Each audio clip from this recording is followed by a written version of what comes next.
Hello, this is Cryptolyze. I hope you are well. This Friday, December 8th, 2023. We meet today to talk about crypto, to talk about BTC. We still have a lot of news to see together, and we will take a look at the charts to understand why we are currently sideways on BTC and what exactly that means for all altcoins. It starts right away.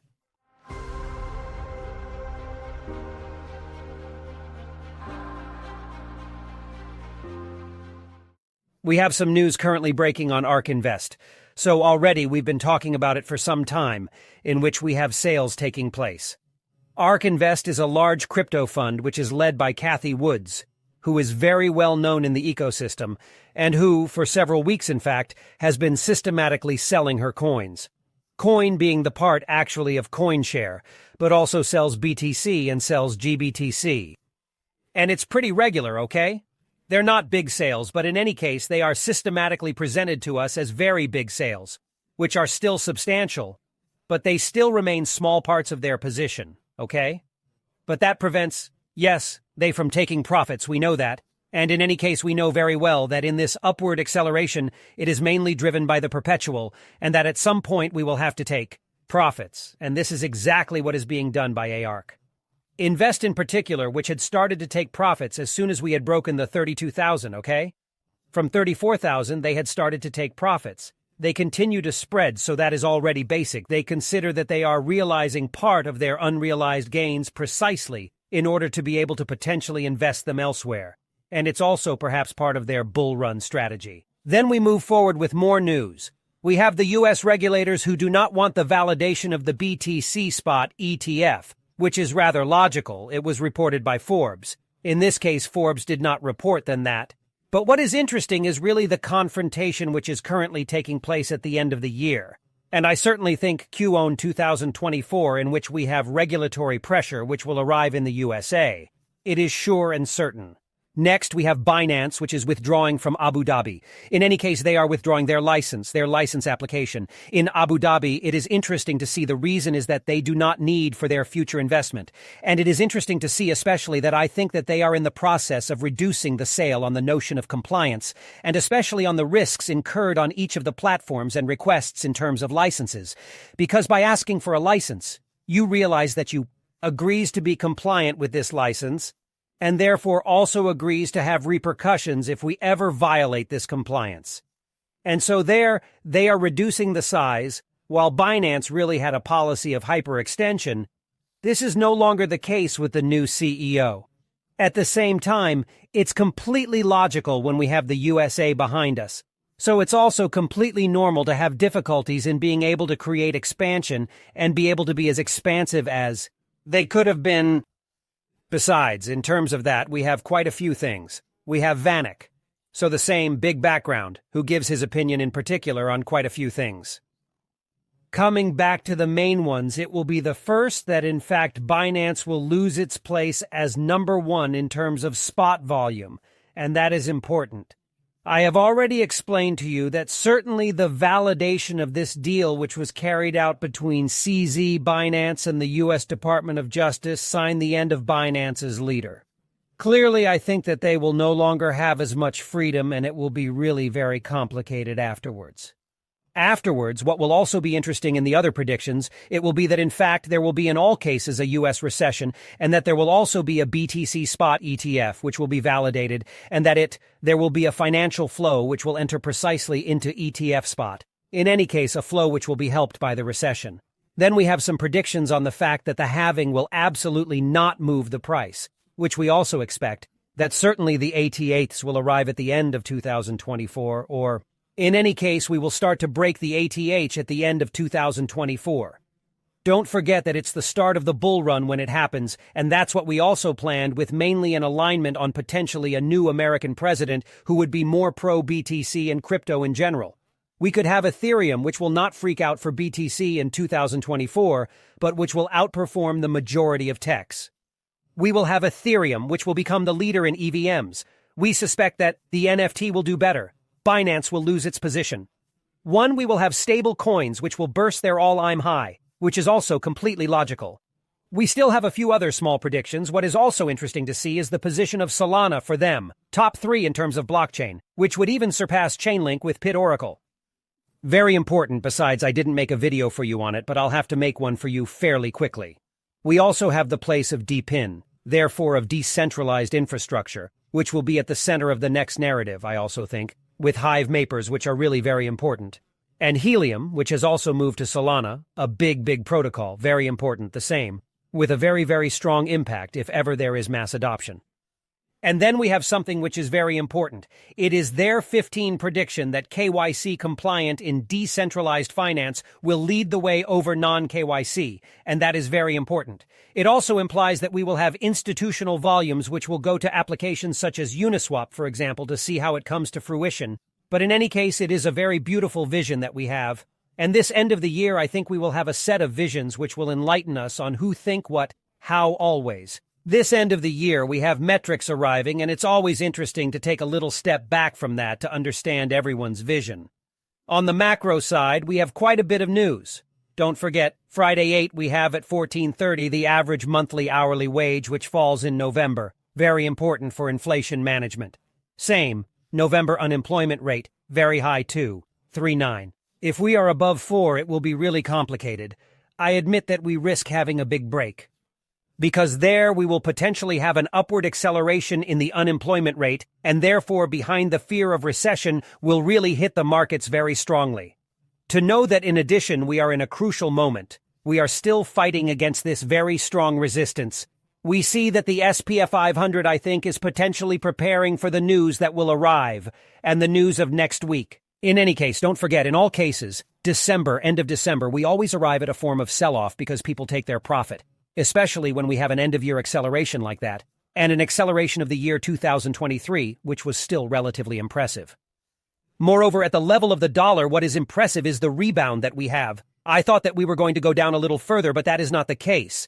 We see that we has a re-acceleration of the dollar, a re-acceleration which is relatively strong over the last week where we swallowed part of the candle, and especially this week where we still, even if we still pushed very hard and swallowed part, we is really in the process of actually maintaining this level. And I think that we are going to have a bearish continuity. But it is interesting to see to what extent the dollar is currently holding, while we should have had a much more marked continuity than that, at least for me. And so that means that we are also waiting for news once again, and that potentially the discussions at the end of December are expected by all the players in general macroeconomics.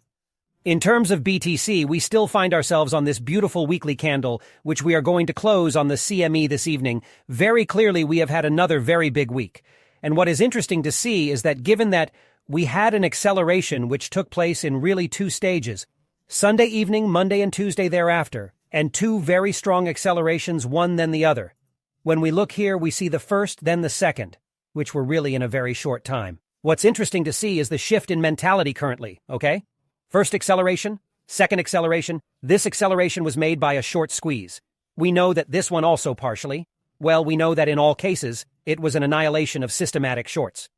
And there, we are starting to have the permabears who are starting to say that potentially we are going to have a reversal.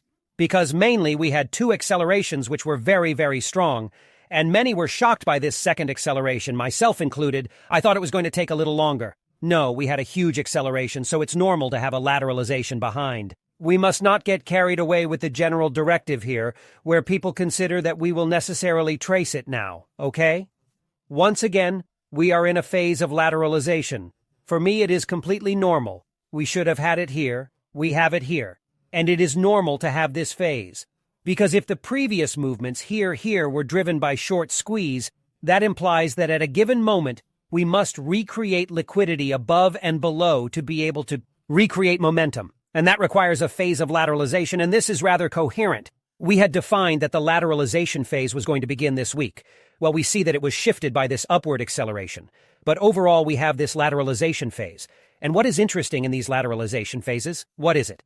This is the moment when we have altcoins growing, and this is exactly what we have prepared, particularly on the Discord, where we made a certain number of posts on the Discord Premium that you can find elsewhere on Rift directly, in which I put the link in the description and in the comments, where you have my daily briefs, my portfolio, the setups that we share, in particular the setups on the altcoins that we have given, newsletters, lives, and direct access to be able to ask your questions directly to our team and to me, so as to be able to evolve quickly and all that, is available directly on Rifters, or on the Discord if you're interested. To that, you always have the possibility of having access to free information directly from 60 hours, 130 videos, 400 pages of guides to learn everything about trading, investment, crypto with tests, with block-sequenced modules to truly learn in the best possible way. All this is on rifters.fr, and you will find the link in the description and in the comments, and we will resume our analysis in which we indeed have a period. Of altcoin which is arriving, we can see it clearly on this dominance, lateralization of BTC, crushing of the candle, here this crushing there. It is the altcoins which are pushing, and mainly we had a little ETH which made us a little crazy. We can clearly see Ethereum on BTC. We have completely swallowed up the outperformance of BTC this week by Ethereum, but it remains once again an outperformance over a week, and even that is not an outperformance because we are arriving right in fact at the moment. So that means that we are in a classic performance. We are 1 for 1. When we don't have a candle that implies that Ethereum is performing the same as Bitcoin. And that's it. This is exactly what we are seeing there. So we have a little catch-up, but which still leaves a little bitter taste in the mouths of Ethereum Maxi, because we still have all of these candles there in which Ethereum did not flinch as BTC rallied. Totally, therefore, obviously, many people are still waiting for accelerations from altcoin and accelerations in particular from Ethereum. We're going to move on to order flow. Order flow, not much to say, we're still maintaining the flow. That's why I'm telling you that for the moment we don't have a shift. Because we still have the overall open interest, which is maintained, open interest on Binance, which is also maintained, the positions of top traders, which continue to grow, so for me there is no sign of a turnaround. And that is even rather classic. We can clearly see the phases of lateralization with here creation of higher liquidity, creation of lower liquidity. We are really in a classic scenario of liquidity creation. We are going to arrive in a weekend where things risk settling down. Maybe on Sunday a little bit of reaction. The only thing you'll have to watch out for is here. We have the low green curve, which is the CVD of the spots which are completely collapsing. This means that we are no longer at all aggressive at the moment on the spot in terms of BTC, although it has still been a while since we were there. But really, the box in Béziers is really very impressive. Same, we see here a cooling, therefore a cooling of the market at the perpetual level, where we see that we are starting to break bearish, which is rather normal. As a reminder, acceleration, so big peak, we breathe, second big peak, second big acceleration, and so on. So here we are more in a normal pattern, whereas before, precisely, when we had the first and second acceleration, we did not have this phase of retracement and lateralization. So yes, we are in a market which is cooling a little.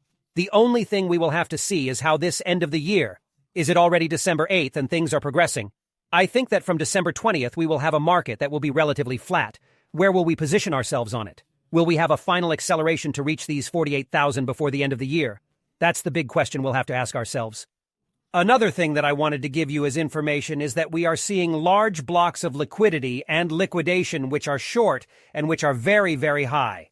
$72,000 up to potentially $77,000. It's really huge. It means that people here are looking for long-term shorts with potentially a new 88th. Or potentially a retest of the existing 88s over the short to medium term, because when we are perpetually with so much capital and so many shorts, that implies that we have a bearish vision which is relatively strong, and above all also it can mean that it is a form of hedging. It can be both. It can also be hedging, so people who are in the process of positioning themselves or who are positioned in shorts, in spot, and who are in the process of now lock part of their profit by positioning themselves precisely in short, in perpetual to a company if ever we are going to retrace at the price level to go and retest lower parts, okay?